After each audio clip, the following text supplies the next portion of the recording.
एक दिन मीठी चिड़िया और उसकी बेटी नन्ही चिड़िया सामान लेकर एक नए हरे भरे जंगल में उतरती हैं। चारों तरफ हरियाली थी, लेकिन उनके मन में एक चिंता भी थी, अपने नए घर की। मम्मा, इस जंगल में सूखी लकड़ियां कहाँ से मिलेंगी? मैं किसी से पूछ कर आती हूँ, आप यहाँ बैठ जाएं। मम्मा, क्या हम लकड़ियों के बिना घर नहीं बना सकती?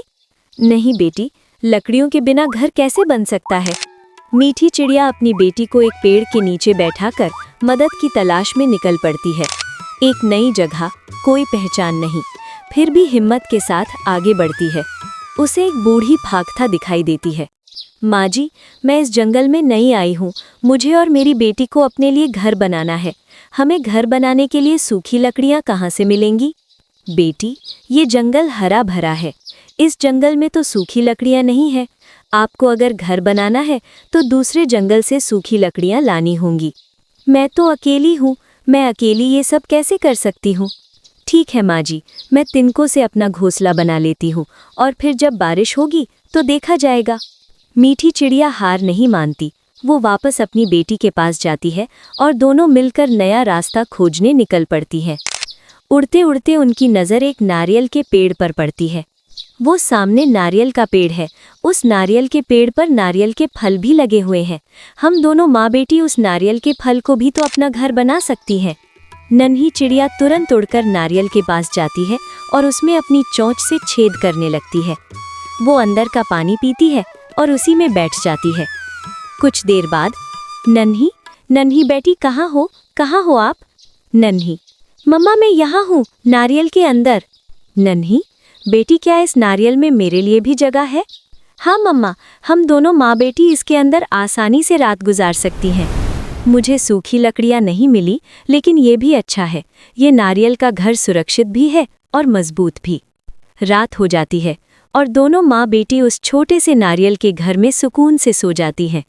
उन्हें क्या पता था कि उनकी ये खुशी ज्यादा देर टिकने वाली नहीं है। अगली सुबह जंगल में हल्की धूप खिली थी। पेड़ों की पत्तियों पर बारिश की बूंदें चमक रही थीं। लेकिन मीठी चिड़िया और नन्ही चिड़िया की ये छोटी सी खुशी ज्यादा देर टिक नहीं पाई। उसी समय वहां काला कौवा और गोरी कौवी आ पहुंचते हैं। कालू जी, मुझे तो भूख लगी है, कोई फल खाने को दिल कर रहा है।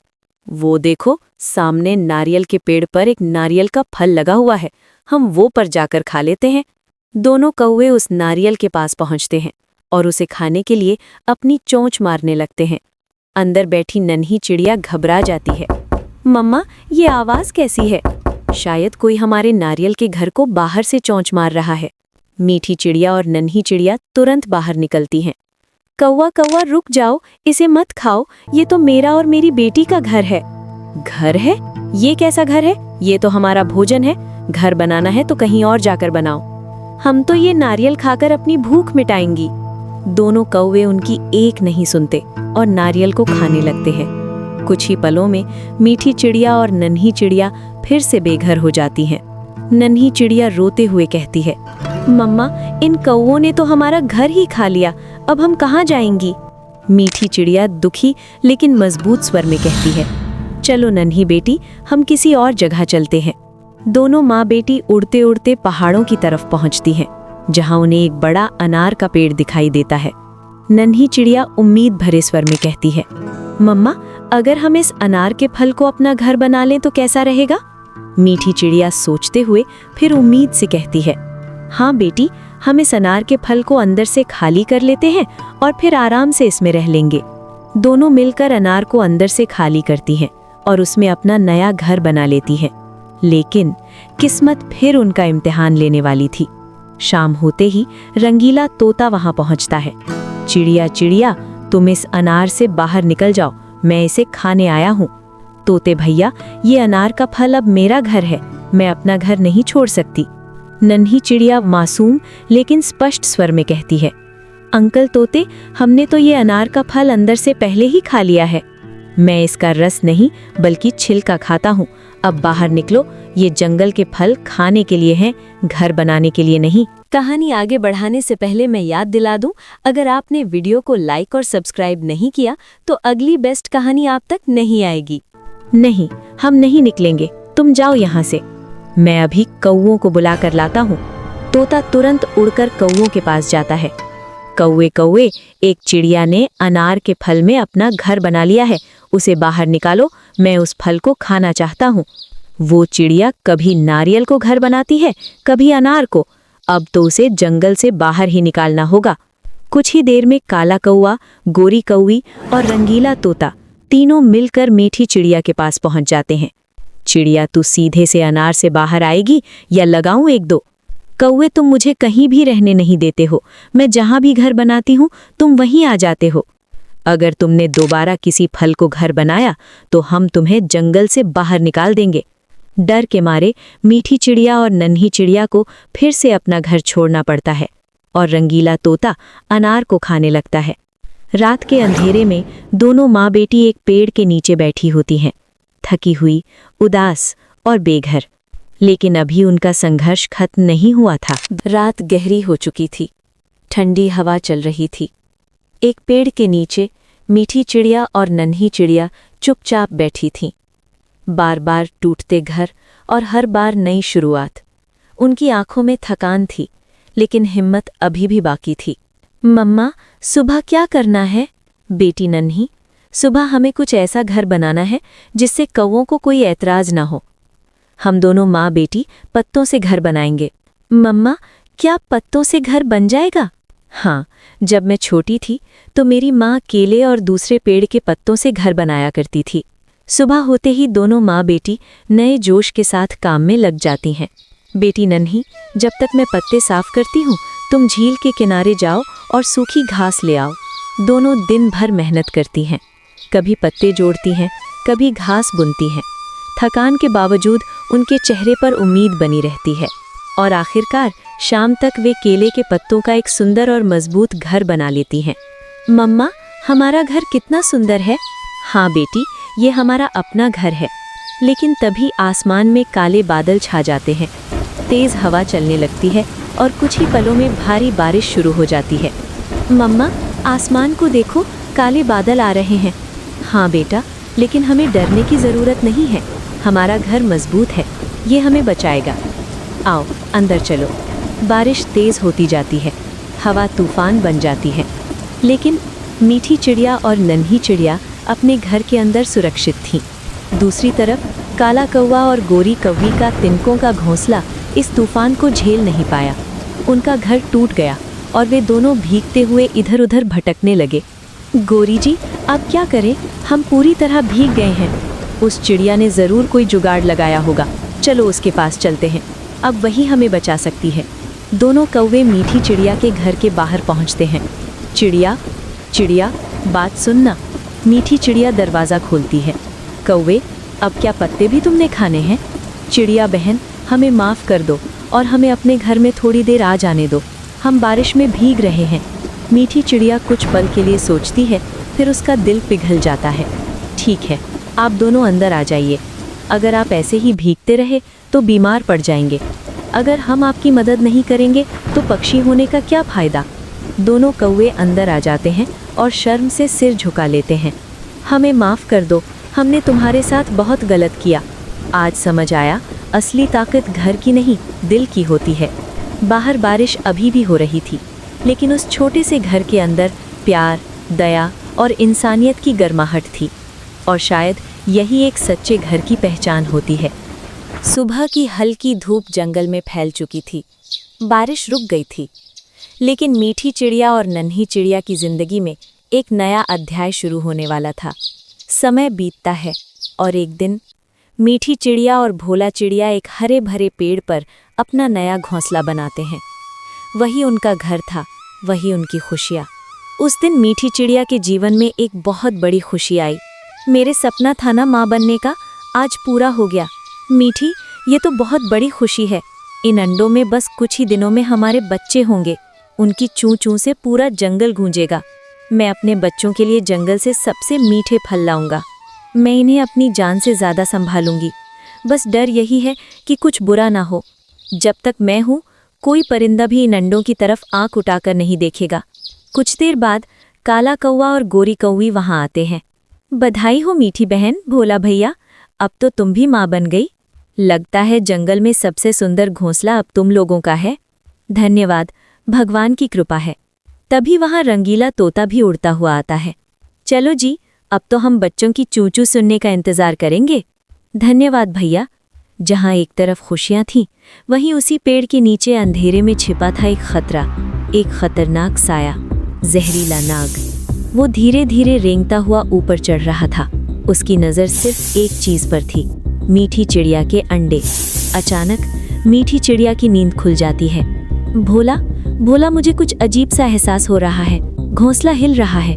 क्या बात है मीठी, कहीं कोई खतरा तो नहीं? अचानक एक डरावनी फुफकार सुनाई देती है। भोला, वो देखो, जहरीला नाग। दूर हट जा, ये हमारे बच्चे हैं, तू यहाँ से चला जा। नाग अचानक झपटता है। मीठी चिड़िया और भोला चिड़िया अपने अंडों को बचाने की पूरी कोशिश करते हैं, लेकिन कुछ ही पलों में अंडों के टूटने की आवाज़ आती है। जहरीला नाग उन मासूम अंडों को निगलकर नीचे अपने बिल में चला जाता है। नहीं, मेरे बच्चे, हे भगवान, हम कुछ नहीं कर पाए। हम हार गए मीठी, हम अपने बच्चों को नहीं बचा पाए। सुबह हो चुकी थी, लेकिन मीठी चिड़िया और भोला चिड़िया की जिंदगी में अंधेरा छा चुका था। उनके सपने, उनकी खुशियाँ, सब कुछ एक पल में खत्म हो गया था। कहानी आगे बढ़ाने से पहले मैं याद दिला दूं, अगर आपने वीडियो को लाइक और सब्सक्राइब नहीं किया तो अगली बेस्ट कहानी आप तक नहीं आएगी। सुबह का सूरज निकल चुका था, लेकिन मीठी चिड़िया और भोला चिड़िया की दुनिया में अंधेरा ही अंधेरा था। दोनों एक झरने के किनारे चुपचाप बैठे थे, आंखों में आंसू, दिल में दर्द और मन में खालीपन। ये कैसा जीवन है भोला? क्या हमारी ममता इतनी सस्ती थी? हमारी बच्चों का क्या कसूर था? हम कुछ नहीं कर पाए मीठी, हम अपने बच्चों को बचा नहीं पाए। जब हर कोई उनसे मुंह मोड़ चुका था, तभी एक चालाक दिमाग उनके सामने आया। समझदार लोमड़ी, समझदार लोमड़ी। मैंने सब देखा, जहरीला नाग का कहर, लेकिन मैं जानती हूँ कैसे बदला लिया जाए। मीठी चिड़िया, उम्मीद और दर्द के बीच कैसे हमें हमारे बच्चों का बदला चाहिए। समझदार लोमड़ी योजना बनाते हुए। नदी के किनारे एक राजकुमारी रोज सैर करने आती है। उसके पास एक सोने का हार होता है। तुम उस हार को चुराकर जहरीले नाग के बिल में डाल दो, बाकी काम इंसान खुद कर देंगे। मीठी चिड़िया अब सिर्फ एक माँ नहीं रही, वो एक योद्धा बन चुकी थी।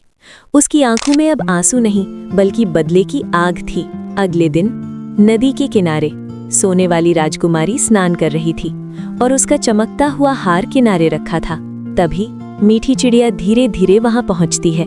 माफ करना राजकुमारी, मैं बुरी नहीं हूँ, लेकिन तुम्हारा ये हार एक नाग को मौत की तरफ ले जाएगा और मेरे बच्चों को इंसाफ मिलेगा।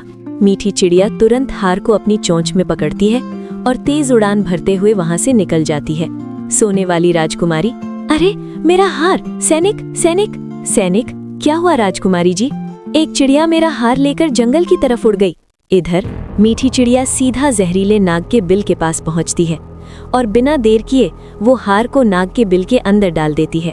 अब बस इंतजार था इंसानों के आने का, और कुछ ही देर में सैनिकों की टुकड़ी जंगल में पहुंच जाती है। सैनिक, हर पेड़, हर झाड़ी, हर बिल को छान मारो, हमें वो सोने का हार चाहिए।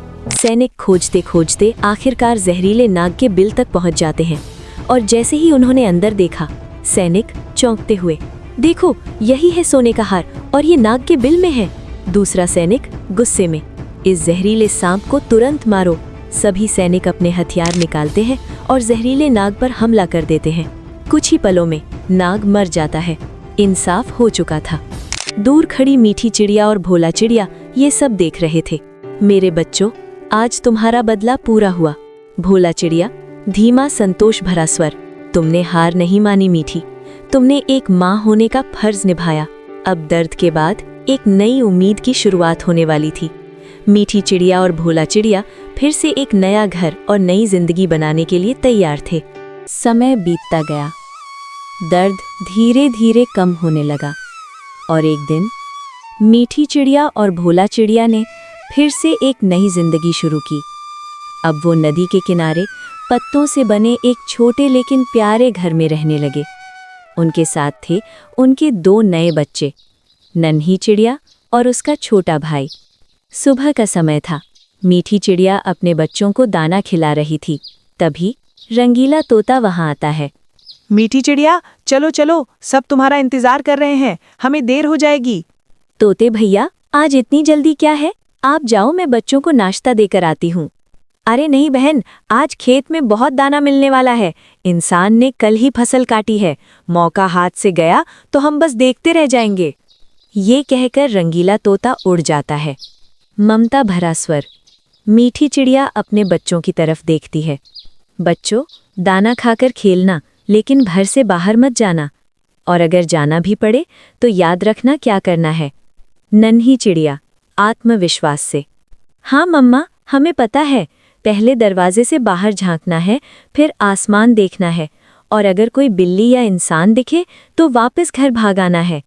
मीठी चिड़िया खुश होकर। शाबाश मेरे होशियार बच्चों। दृश्य बदलता है। सभी पक्षी बरगद के पेड़ पर इकट्ठा होते हैं। काला कौवा हल्का मजाकिया स्वर। मीठी बहन, आज बहुत देर कर दी तुमने, सब तुम्हारा इंतजार करते करते थक गए। मीठी चिड़िया हल्की मुस्कान के साथ। आज मैं थोड़ी देर से आ गई तो क्या हुआ? सभी हंस पड़ते हैं और फिर दाना ढूंढने के लिए खेत की ओर उड़ जाते हैं। खेत में चारों तरफ मकई के दाने बिखरे पड़े थे। सभी पक्षियों की खुशी का ठिकाना नहीं था। सब खुशी खुशी दाना खाने लगे। शांत कबूतर। सुनो दोस्तों, मुझे लगता है किसी को पहरा देना चाहिए। इंसानों का भरोसा नहीं, कहीं अचानक शिकारी आ गया तो? काला कौवा लापरवाही से।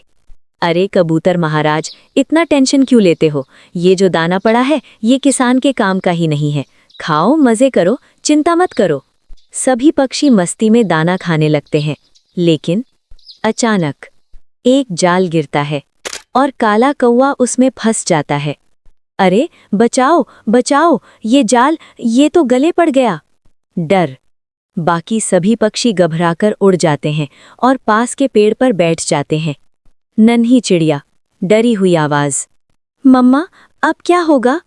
मीठी चिड़िया चिंतित स्वर। वही हुआ जिसका डर था। खतरा बढ़ता है। तभी दूर से एक इंसान आता दिखाई देता है। खतरनाक शिकारी। खतरनाक शिकारी हंसते हुए। ओहो, बड़ा शौक था ना दाना खाने का, अब जा पिंजरे में। काला कौवा डर के साथ। शिकारी जी, प्लीज छोड़ दो, मैं आपके किसी काम का नहीं हूं। क्रूर स्वर। अरे मूर्ख, तुझे मैं बेच दूंगा, कोई तुझे खरीद कर मजे से खाएगा। गंभीर। काला कौवा कांप उठता है और शिकारी उसे लेकर वहां से चला जाता है। बाकी पक्षी डर और बेबसी के साथ ये सब देखते रह जाते हैं। दोस्तों, अगर आपने अभी तक इस वीडियो को लाइक और चैनल को सब्सक्राइब नहीं किया है तो हो सकता है इस कहानी का अगला एपिसोड आप तक पहुंचे ना पाए, और यकीन मानिए अगला एपिसोड इससे भी ज्यादा मज़ेदार, रोमांचक और चौंकाने वाला होने वाला है। इसलिए अभी वीडियो को लाइक कीजिए और चैनल को सब्सक्राइब करना बिल्कुल मत भूलिए। और अगर आपको ये कहानी सच में पसंद आई हो तो इसे अपने किसी खास दोस्त के साथ ज़रूर शेयर कीजिए। आपका छोटा सा सपोर्ट हमें हौसला देता है ताकि हम आपके लिए ऐसी ही और भी बेहतरीन और दिलचस्प कहानियाँ लगातार लाते रहें।